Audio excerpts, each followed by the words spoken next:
Detente un segundo antes de seguir viendo esto, porque lo que estás a punto de escuchar suena inventado, pero no lo es. Una familia en el campo de Ohio agarra una excavadora, no para hacer arqueología, no para buscar ciencia, sino para ganar dinero. Querían abrir un nuevo pasillo de piedra caliza en su pequeña cueva turística, algo brillante que poner en un folleto para atraer más autos a la carretera. En vez de eso, la máquina rompe el suelo y de la tierra empieza a salir algo que no tiene nada que ver con estalactitas. Huesos. Cientos. Huesos oscuros, pesados, densos, que llevaban más de 10,000 años sin ver la luz del sol. Y ahí, enterrada entre ese cementerio congelado en el tiempo, apareció una pieza que iba a obligar a la ciencia a mover el mapa de cuando el ser humano pisó por primera vez el centro de Norteamérica. Pero agárrate, porque aquí viene el giro incómodo que casi nadie cuenta. Esa prueba clave, ese objeto que ahora aparece en libros de texto y artículos científicos como una de las fechas más exactas de toda la arqueología del hielo, no se encontró sobre el piso de un campamento antiguo. Se encontró dentro de una trampa mortal que llevaba siglos tragándose animales vivos. Eso cambia todo. Y por eso, durante más de 30 años, este lugar ha sido, al mismo tiempo, uno de los descubrimientos más importantes de América del Norte y uno de los más difíciles de defender sin matices. Esto es Sheridan Cave, y si nunca habías oído hablar de ella, no es casualidad. Es una historia que incomoda a todos los que la cuentan. Un negocio que se estaba muriendo. Para entender por qué esta historia empieza con una excavadora y no con un pincel de arqueólogo, hay que retroceder hasta finales de los años 80, en el condado de Wyandotte, en el noroeste de Ohio. Ahí, bajo una cresta baja de dolomita, existía desde hacía décadas una atracción llamada Indian Trail Caverns. Era el tipo de parada que uno encontraba en una carretera secundaria, un cartel pintado a mano, un estacionamiento de grava, una entrada de un par de dólares y un guía local llevando a las familias por un pasillo subterráneo lleno de formaciones rocosas. Durante años funcionó bien, pero como pasa con casi todas las atracciones de carretera de esa época, el negocio empezó a decaer. Menos autos se detenían, menos familias pagaban la entrada, y una cueva que no crece, que no ofrece nada nuevo, termina por desaparecer del mapa turístico. La familia dueña del terreno, los Hendricks, tenía dos opciones: dejar que el lugar se apagara lentamente o intentar expandirlo. Eligieron la segunda, y en 1989 decidieron abrir una zona nueva, un hundimiento cubierto de sedimento en su propiedad que llamaban, desde hacía generaciones, el Pozo Sheridan. El nombre venía de una familia anterior que había vivido allí décadas atrás, y que según contaban en el pueblo, una noche escuchó cómo el suelo de su patio se abría solo, dejando un agujero que después simplemente rellenaron y olvidaron. Dick Hendricks y su hijo Keith no estaban buscando fósiles ni respuestas sobre la edad de hielo. Estaban buscando un pasillo nuevo, algo comercial, algo vendible. Para eso usaron primero picos y palas, y cuando el sedimento no cedía lo suficientemente rápido, trajeron maquinaria pesada. Una excavadora empezó a morder ese hundimiento capa por capa, sin ningún protocolo científico, sin ninguna cuadrícula de registro, sin nadie documentando qué salía de ahí ni en qué orden. La tierra empieza a hablar. Lo que salió de ese agujero no fueron simplemente piedras y barro. Empezaron a aparecer huesos que no se parecían a nada que alguien esperara encontrar en un patio trasero de Ohio. Antes de que cualquier científico pisara el lugar, ya se habían removido más de 15,000 metros cúbicos de tierra, un volumen enorme de material que hoy nadie puede recuperar ni revisar. Es prácticamente seguro que en esas primeras semanas se perdieron, se rompieron o se descartaron piezas que jamás podremos recuperar. No hubo un registro cuidadoso de las primeras extracciones. Para cuando llegaron los especialistas, una parte de la historia ya había sido borrada por la propia excavación que la había hecho posible. Cuando finalmente se dio aviso a paleontólogos, entre ellos Greg McDonald, lo que encontraron en las siguientes temporadas de excavación pareció sacado de un documental de otro planeta.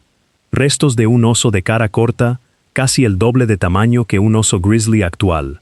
Decenas de pecaríes de cabeza plana, una especie completa que hoy solo existe en fósiles. Huesos de alce ciervo, una criatura extinta que combinaba rasgos de ambos animales. Castores gigantes, del tamaño de un perro grande, con dientes capaces de derribar árboles.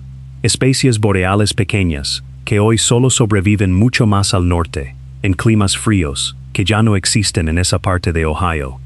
En total, entre 40 y 70 especies distintas salieron de ese pozo, muchas con una conservación tan buena que todavía se podía ver la textura original de la superficie del hueso, como si el tiempo se hubiera detenido justo ahí abajo. Esa conservación extraordinaria no era un simple golpe de suerte, era la prueba silenciosa de algo mucho más siniestro.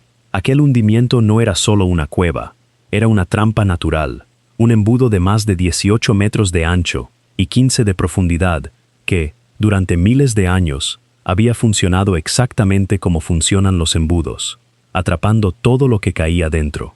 Animales que resbalaban por el borde, que quedaban atascados en el sedimento húmedo, que jamás volvían a salir, frío, sellado del aire, sin oxígeno suficiente para que la descomposición avanzara con normalidad. Las condiciones perfectas para congelar el tiempo dentro de la Tierra.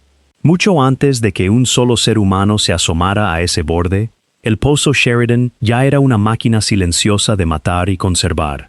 Un congelador que nunca perdió la corriente. Lo curioso es que ese poder de conservación no terminó de dar sorpresas en los años 90. Siguió entregando información décadas después. En 2017, un equipo de investigadores logró extraer ADN antiguo directamente de los huesos de pecarí recuperados en el pozo, recuperando material genético de una especie extinguida que había permanecido intacta bajo tierra de Ohio desde antes de que los grandes glaciares empezaran a retirarse hacia el norte. Piénsalo un momento. Información genética funcional, sobreviviendo 10.000 años bajo un campo agrícola del Medio Oeste, esperando a que alguien tuviera la tecnología necesaria para leerla. La cueva no solo había sido un cementerio, había sido, literalmente, un congelador biológico que nunca dejó de funcionar. El hueso que cambió todo. Con todo este material paleontológico, Sheridan ya habría merecido su lugar en cualquier museo de historia natural. Pero a mediados de los años 90, algo distinto apareció entre la tierra, algo que no encajaba con el resto de los huesos de animales. Un estudiante que trabajaba en el sitio, llamado Kenneth Ford, encontró una punta de hueso biselada, con un borde trabajado de forma deliberada. No eran marcas de un golpe accidental, ni de un animal mordisqueando otro hueso. Eran trazos limpios, repetidos, con intención clara detrás de cada corte.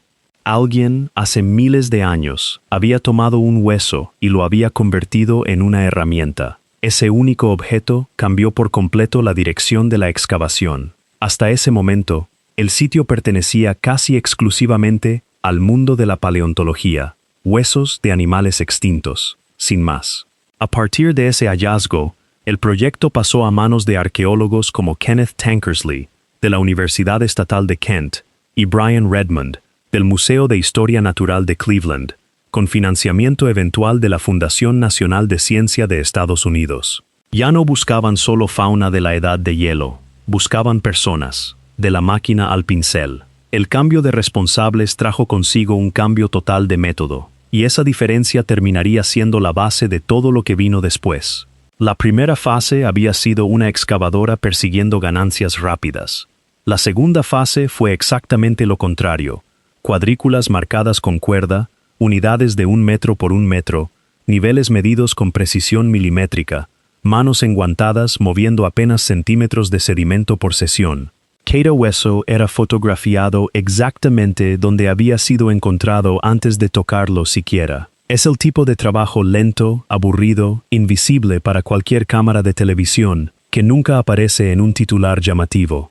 Y sin embargo, es la única razón por la que hoy se puede confiar en las fechas que salieron de ese pozo. ¿Por qué?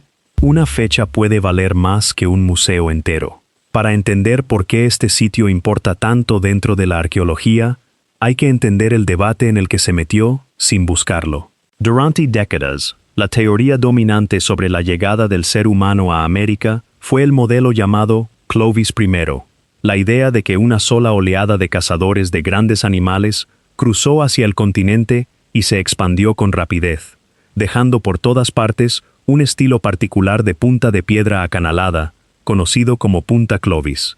Sheridan no derriba ese modelo, hace algo distinto, y en cierto modo más interesante. Clava una fecha tan precisa, en una región tan alejada del corazón clásico del territorio Clovis, que se convierte en un punto fijo, alrededor del cual otros investigadores empiezan a organizar sus propias teorías. Y las herramientas encontradas junto a esos huesos plantean una pregunta que nadie puede simplemente ignorar. La piedra usada para fabricar algunas de esas herramientas no era local. Su origen fue rastreado hasta afloramientos en Indiana y Kentucky, a más de 160 kilómetros de distancia, y en algunos casos hasta cerca de 400. Quien haya estado parado en la boca de esa cueva no era simplemente un forastero recolectando frutos en su territorio conocido. Era alguien que había recorrido largas distancias, o que había intercambiado bienes a través de una red que cruzaba un paisaje que la mayoría de la gente todavía imagina vacío, congelado y sin población alguna. Lo cual lleva a la pregunta obvia: si personas se movían tan lejos y tan temprano en la historia humana del continente, ¿por qué este sitio apenas aparece fuera de revistas especializadas? Y más importante todavía, si la punta de hueso es la prueba exactamente de qué. 30 años de margen de error. Aquí es donde la historia deja de avanzar en línea recta, porque aquí es donde la evidencia empieza a ser puesta a prueba de verdad.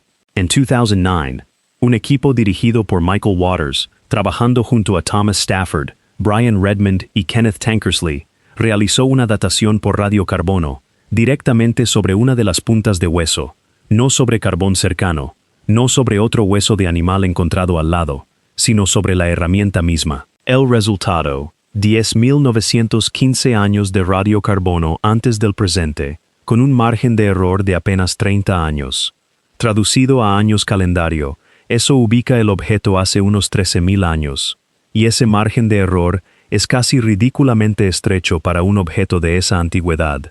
30 años de diferencia sobre algo tan viejo se comporta menos como una estimación aproximada y más como un corte de bisturí. No fue una fecha sacada de una capa de sedimento a modo de cálculo general. Fue, y sigue siendo, uno de los artefactos de la era Clovis, con la datación más exacta jamás obtenida en todo el este de Norteamérica. Por un momento, eso pareció cerrar cualquier discusión. Seres humanos, aquí, con armas de hueso trabajadas, justo en el límite temporal del horizonte Clovis. Caso cerrado. Pero no se cerró, porque una fecha directa solo te dice cuándo se fabricó un objeto. No te dice qué estaba haciendo ese objeto en el fondo de una trampa para animales. La grieta en la historia perfecta. Y ahí llegó la objeción incómoda, planteada públicamente por el arqueólogo Stuart Fiedel. Las puntas de hueso no salieron de una superficie de ocupación limpia. No había un fogón cerca. No había un piso de campamento claramente definido. Salieron del mismo sedimento revuelto y alimentado por la trampa, que llevaba siglos tragándose animales, antes de que cualquier arma humana llegara siquiera a tocar ese suelo. Si la herramienta de un cazador y el cuerpo de un pecarí terminan enterrados en la misma capa de barro, una pala no siempre puede decirte cuál de los dos llegó ahí por decisión propia y cuál llegó por accidente. Lo cual significa que el número más preciso, más impresionante de toda esta historia, esos 10.915 años, te dice exactamente cuándo se fabricó la herramienta, y casi nada sobre lo que realmente pasó en esa cueva. ¿Alguien estaba cazando ahí? ¿Alguien había escondido un arma para recuperarla después y nunca volvió? ¿O simplemente una herramienta cayó dentro de un agujero que ya llevaba generaciones tragándose cuerpos, quedando junto a ellos por pura casualidad? La marca que nadie puede discutir, los defensores del sitio, entre ellos Redmond y Tankersley, responden con un argumento que también merece ser escuchado. La concentración tan cerrada de herramientas y huesos modificados, incluyendo una vértebra de tortuga mordedora, con marcas de corte perfectamente definidas, apunta a una presencia humana real, no a una coincidencia del azar. Una marca de corte no es ambigua. Alguien, con una herramienta afilada, estaba procesando esa tortuga de forma deliberada, con una intención clara. Eso, al menos, no está seriamente en discusión. Otra tormenta, otra controversia. Pero la historia de Sheridan no se quedó encerrada en un solo debate. En 2017, un equipo dirigido por Christopher Moore analizó sedimentos de este sitio, junto con otros lugares de Norteamérica, buscando una señal química muy específica: platino. La teoría detrás de esa búsqueda es una de las ideas más discutidas de toda la arqueología del hielo: la hipótesis de que un impacto cósmico o una explosión atmosférica ocurrida hace unos 12.800 años habría desencadenado un enfriamiento repentino del planeta y contribuido a la extinción de buena parte de la megafauna que llena precisamente este pozo de huesos. Las capas de sedimento de Sheridan fueron elegidas como uno de los casos de estudio justamente porque su cronología ya estaba tan bien controlada gracias a la datación anterior. Esa teoría sigue siendo enormemente disputada. La mayoría de los arqueólogos se muestra escéptica frente a la hipótesis del impacto, y el debate está lejos de cerrarse. Quienes critican la idea sostienen que la señal de platino podría explicarse por procesos geológicos comunes, sin necesidad de un evento cósmico, y que los tiempos no encajan de forma tan limpia como aseguran quienes defienden la teoría. Pero el simple hecho de que este agujero en un campo de Ohio, abierto por una familia que quería vender entradas a una cueva, haya terminado convertido en evidencia dentro de un debate sobre un posible cataclismo planetario, dice mucho sobre lo lejos que viajó este descubrimiento desde su punto de partida. Un hoyo detrás de una tienda de recuerdos se transformó en un dato usado para discutir cómo terminó, literalmente, la edad de hielo. Un solo pozo, una sola punta de hueso. Dos controversias científicas completamente distintas. Ninguna de las dos resuelta todavía. ¿Quién gana con cada versión de la historia? Entonces, ¿qué pasó realmente aquí? Una excavación comercial hecha por dinero abrió, a la fuerza y a demasiada velocidad, una bóveda sellada de la edad de hielo, más rápido de lo que nadie pudo documentar correctamente. Lo que sobrevivió a esa excavación se convirtió en ciencia genuinamente importante, con una fecha lo bastante precisa como para anclar la presencia humana en la región dentro de un margen de apenas décadas. Y esa misma evidencia sigue metida en un debate que nunca se ha resuelto del todo sobre si esto fue un campamento, un escondite deliberado, o simplemente una trampa que, además de animales, atrapó una herramienta humana. Las consecuencias tampoco se quedaron encerradas en revistas académicas. Los fósiles recolectados en la primera fase paleontológica están hoy asociados al Centro de Museos de Cincinnati. Las herramientas de piedra y hueso están vinculadas al Museo de Historia Natural de Cleveland. Pero algunas de las piezas fotografiadas han circulado también bajo una etiqueta completamente distinta: la colección Hendrix, el mismo apellido de la familia detrás de la excavación comercial original. Dos instituciones, un nombre privado, y ninguna respuesta pública del todo clara sobre dónde reside legalmente cada pieza o quién tiene la última palabra sobre lo que pasará con ellas en el futuro. Si te preguntas quién sale ganando con cada versión de esta historia, la respuesta se vuelve más complicada, no menos. Un museo quiere una cronología limpia y defendible que pueda poner en una placa. Una familia privada quiere reconocimiento y posiblemente valor económico por un hallazgo hecho en su propia tierra. Las carreras académicas se construyeron sobre una fecha precisa y perfecta para un titular. Nada de eso es necesariamente corrupto, pero tampoco nada de eso es neutral, y esa tensión sigue presente en cómo se describe este lugar hoy en día. Un agujero abierto al cielo. La cueva que originó todo esto, Indian Trail Caverns, la atracción de carretera que puso en marcha todo el proceso, cerró sus puertas en 2018. Un pequeño monumento histórico de Ohio sigue de pie cerca del sitio, colocado en 2001, cuando el descubrimiento todavía era lo bastante reciente como para celebrarse sin tantas preguntas incómodas alrededor. El hundimiento que había permanecido sellado y estable durante 10.000 años ahora vuelve a estar abierto al cielo, expuesto a la lluvia, a las heladas y a los cambios bruscos de temperatura, sin ningún plan financiado para proteger lo que todavía pueda quedar allí abajo. La pregunta que nadie ha resuelto. Nadie se propuso inventar nada en esta historia. Y eso es precisamente lo que la hace tan difícil de descartar como si fuera un simple engaño. La fecha de radiocarbono es real, Las herramientas de hueso son reales. Los animales extinguidos son reales. Esto no es una historia sobre una falsificación. Es una historia sobre lo delgada que puede ser la línea entre una prueba y una suposición. Un número extremadamente preciso, con un margen de error de apenas 30 años, puede decirte con total exactitud cuándo se fabricó algo. Y aún así, dejar abierta la pregunta más importante de todas. ¿Qué estaba pasando realmente en esa cueva hace 13.000 años? Cuando alguien talló un arma con un hueso, y esa misma arma terminó enterrada junto a toda una manada de pecaríes ahogados. Kenneth Tankersley dijo alguna vez, parado junto a esa excavación, que uno podía poner la mano justo sobre el final de la edad de hielo, en ese lugar exacto. No se equivocaba. La fecha lo respalda casi al año exacto. Lo que no dijo, y lo que el registro todavía no ha logrado resolver, es si esa mano habría estado cazando, escondiendo un arma para más tarde, simplemente de paso, o solo tuvo la mala suerte de acercarse demasiado a un agujero que ya llevaba siglos tragándose el pasado. El pozo sigue ahí, detrás de una tienda de recuerdos cerrada, detrás de una cerca, en una parte tranquila de Ohio que casi nadie visita. Los huesos que lo hicieron famoso están hoy repartidos entre 2 colecciones de museo y un nombre privado. El debate que lo complicó nunca se ha cerrado en un solo artículo científico definitivo. Y en algún punto de esa oscuridad cercada, la Tierra todavía guarda el detalle que nadie ha podido explicar del todo: la diferencia entre una huella dejada a propósito y una simple caída accidental. Si esta clase de historias te atrapa, si te gusta cuando la ciencia, la duda y el misterio se cruzan en un mismo lugar, este canal existe exactamente para eso.